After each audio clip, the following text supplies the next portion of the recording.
निर्दलीय पार्टी नगर पंचायत खागा से दिल्ली विश्वविद्यालय की छात्रा रत्नेश रत्ना ने भरी हुंकार। नगर पंचायत वासियों से मौका दिया तो बदल दूंगी नगर पंचायत की तस्वीर। नगर पंचायत खागा से भी दिल्ली जैसी हाईटेक सुविधाएं हमारे कस्बे वासियों को मिलेंगी। बंदर व आवारा जानवरों से निजात दिलाना हमारा प्रथम मुद्दा होगा। चुनाव में उम्र की नियमितता रिकॉर्ड पड़ी तो हमारी बड़ी बहन चुनाव लड़ेगी, जिन्होंने कानपुर विश्वविद्यालय से पढ़ाई की, और मैं 5 साल प्रतिनिधि बनकर जनता की सेवा करूंगी। और सबसे बड़ी बात, जनता की समस्याएं जनता के दरवाजे जाकर ही निस्तारण करके आऊंगी। मैं खागा की भूमि पर जन्मी खागा की बेटी हूं और चुनाव जीतने के बाद भी नेता नहीं बल्कि बेटी बनकर लोगों के बीच रहूंगी। जी, आप देख रहे हैं जनपद फतेहपुर के खागा से भारत दिवस रिपोर्ट सुशील त्रिपाठी के साथ। आज हम आए हुए हैं खागा तहसील का नई बाजार एरिया।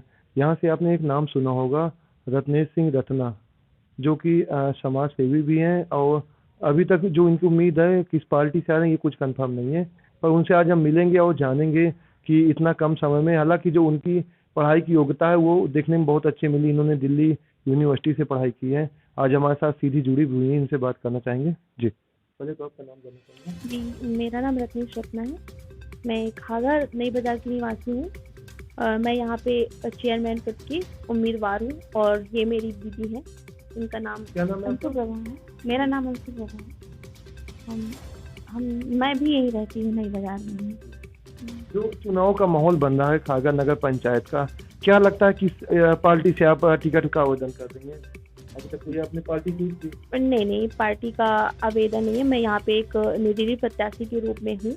आगे देखते हैं क्या होता है। बस इस बारे में मैं इतना ही कहना चाहूँगी। जो यहाँ का नगर पंचायत का माहौल रहा है, आपने देखा है बीजेपी का कई बार से दबदबा रहा है। इस बार अगर बीजेपी जीतती है तो हैट्रिक भी जीत के लग सकती है।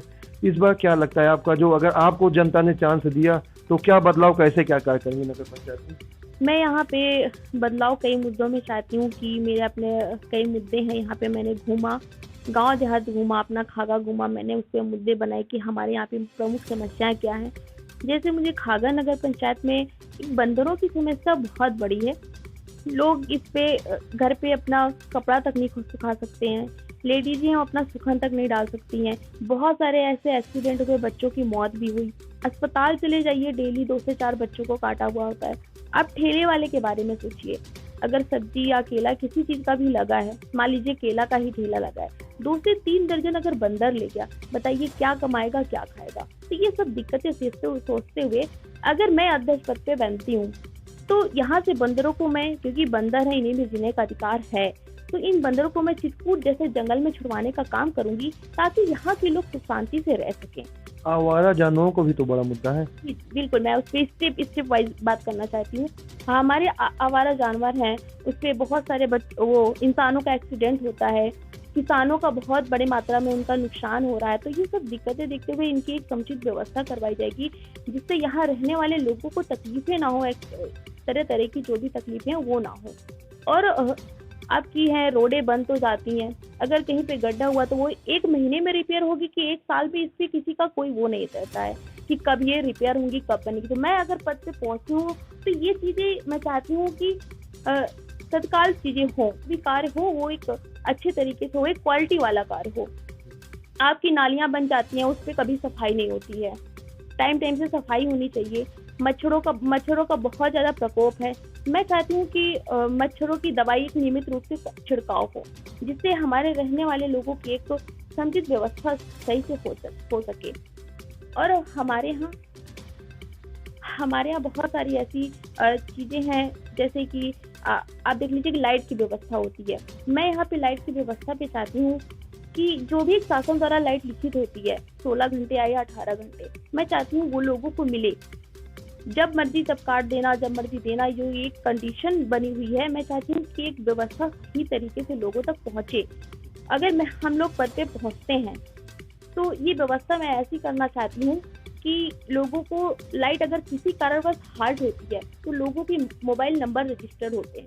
तो मैं चाहती हूँ कि उस पर पहले मैसेज जाए कि इतनी देर तक आपके मोहल्ला या कॉलोनी पे लाइट नहीं आएगी, तो उससे लोग अपनी व्यवस्थाएं कर सकते हैं। और हम एक चीज और व्यवस्था चाहते हैं, आपका जैसे आधार कार्ड हो गया, आय जाति प्रमाण पत्र हो गया, वृद्धा पेंशन हो गया, विधवा पेंशन हो गया, इन सब के कागज बनवाने के लिए हमें कहीं ना कहीं जाना पड़ता है। अगर हम लोग पद पे पहुंचते हैं तो मैं यहाँ पे एक टोल फ्री नंबर जारी करवाऊंगी। उस पे कोई भी कॉल करता है और कहता है कि मुझे ये कागज किस एड्रेस पे बनवाना है, तो उसके एड्रेस पे बनने आएगा। उससे हमें दो फायदे हैं। एक तो हमारा समय बच जाएगा, जो हम कोई दूसरा कागज बनवाने जाते हैं तो हमें जो करप्शन का सिस्टम मिलता है कहीं ना कहीं उसे हम रोक पाएंगे। तो ऐसी व्यवस्थाओं से चाहते हैं कि हम नगर पंचायत में इन सारी मुद्दों के साथ आना चाहते हैं। यही है। अच्छा, एक बात यहाँ पे और आती है, जैसे कि आप लोगों से जनसंपर्क तो कर रही होंगी, जब आप मॉर्निंग में या इवनिंग में लोगों के बीच जाती हैं तो लोगों से क्या सुझाव मिल रहा है, मतलब उनका क्या रिएक्शन देखने को मिल रहा है, कैसा नेता चाह रहे हैं नगर पंचायत में, कैसा माहौल चाह रहे हैं, क्या लगता है आपको? लोगों का यही मानना है कि बहुत सारे लोगों से मैं अपनी सुबह 5 बजे चाय की टपरियों में भी वहीं पे लोग अपनी समस्याएं भी आपको बिल्कुल, मैं अपनी समस्या मैं जिन समस्या को पॉइंट आउट की हूँ, लोग कहते हैं कि नहीं ये जेन्युइन समस्या है। हमारे खागा नगर पंचायत में जल भराव की स्थिति हो जाती है, बहुत लोगों ने इस पे क्वेश्चन किया, मैंने भी उसके लिए भी सोचा लोग तो इसका निवारण होना चाहिए। अगर हम लोग पद पे आते हैं तो जल भराव की जो स्थिति होती है मार्केट में, इसका निदान जरूर करना चाहेंगे। और जो मेरे पॉइंट आउट है, लोग इससे अग्री भी करते हैं कि नहीं यहाँ पे वाकई ऐसी समस्या है और हम खागा नगर पंचायत में लाइब्रेरियाँ बनाना चाहते हैं। उस लाइब्रेरी में वाईफाई की फ्री व्यवस्था होगी, प्लस एक टीचर से लेके IAS टीचर की कोचिंग फ्री में रखी जाएगी, ताकि बहुत सारे ऐसे बच्चे हैं कि जिनके घर की स्थितियां नहीं ठीक है। तो हमारे साथ रत्ना जी की बहन भी जुड़ी हुई हैं, जो कि उनका ये कहना कि अगर एज की प्रॉब्लम होती है तो वो चुनाव लड़ेंगी। दोनों बहनों के सेम मुद्दे हैं, जो भी विकास के मुद्दे हैं, उनसे भी बात करना चाहेंगे। क्या नाम है आपका? मेरा नाम अंशु प्रभा है और मैंने ग्रेजुएशन इकोनॉमिक्स और पॉलिटिक्स में किया है। कहाँ से? अगर आपको चांस मिलता है नगर पंचायत कोचिंग बैठने का तो आप हमारे संयुक्त मुद्दे हैं और हम इस नगर पंचायत को देश की नंबर 1 नगर पंचायत बनाना चाहते हैं और हम दोनों बहनें साथ में ही निकलते हैं और साथ में ही मुद्दे भी डिसाइड करते हैं और जो भी वहाँ लोग मिलते हैं उनकी समस्याएं देख के और उनको समझ के सब दायरे में पॉइंट आउट करते हैं और दोनों हाँ। चलिए, बहुत बहुत धन्यवाद। ये थी हमारे साथ रत्नेश रत्ना और उनकी बहन। धन्यवाद।